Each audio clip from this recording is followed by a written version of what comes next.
أثار الرابور المغربي حليوة قلق جمهوره بعد ظهوره في صورة على انستغرام من داخل المستشفى، حيث ظهر متصلا بجهاز تخطيط القلب وأرفق الصورة بتعليق دعواتكم.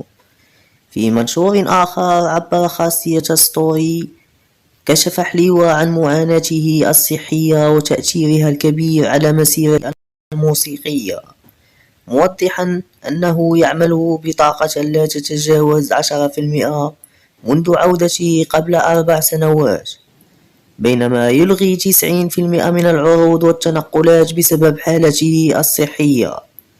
وأضاف: كنغني حيت البلية والشوكة وفلوس، دعيو معايا نساليو الموسيقى يا ربي.